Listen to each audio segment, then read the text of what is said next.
Williams System 6A Alien Poker. 6A deleted the 1897, I think, bus drivers at these locations, and you can just replace those with jumpers. I think they're 1897s.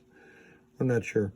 8T something. I'd have to look it up. Anyway, this one was not booting, and it had a switch matrix either row or column problem. It must have been a column problem, because when I replaced the resistors at this location, these 8 column resistors with wire jumpers, as you can see here, that I found one of the resistors was actually fractured right in the middle, so that explains that.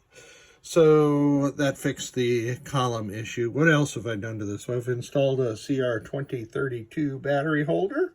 I've socketed the RAM, so if the client would like to install a 5101 NV RAM, they can do that very easily. I've replaced these.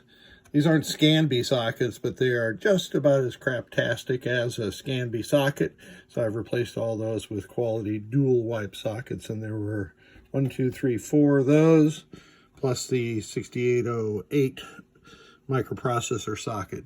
I've replaced the headers on the entire board pair, the 40-pin interconnect with nice new male and female bottom entry connectors.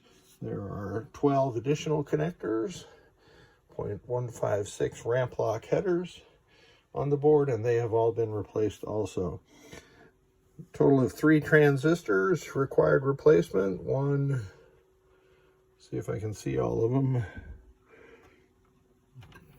2, and 3 is up here. I put a gold stripe across the top of them.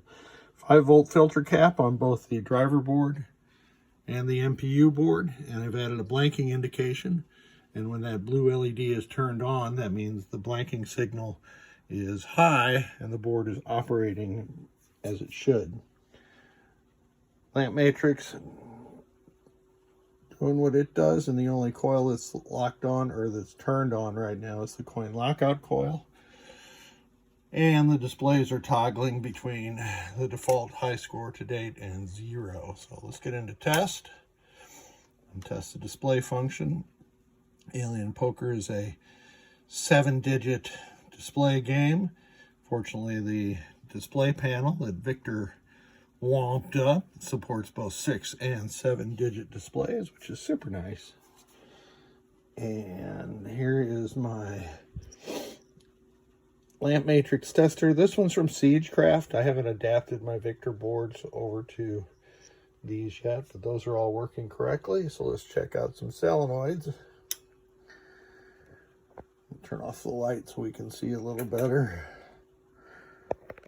When it comes around to the coin lockout solenoid, it will extinguish, and then if we let it come around again, it'll turn it on. These are the special solenoids being driven by the MPU, and I can test those as driven by the switches with my little tester doodad, and there they are. So this little thing I built connects the input pins on the driver board to ground. It's also dual purpose. You can use it to test the sounds on the soundboard. Last thing to test is test 3, which is a switch matrix.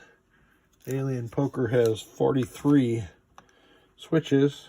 For this one, I use my Pennytech switch matrix tester, and again, I just haven't adapted Victor's to this.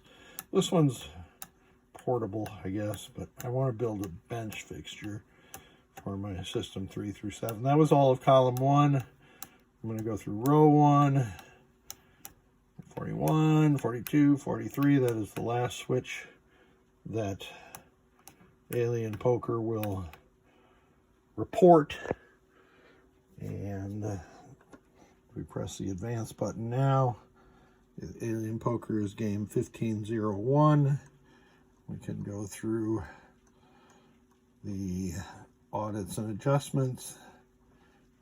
Setting 18, is the maximum credits currently set to 20. And that's it. I'm going to reboot.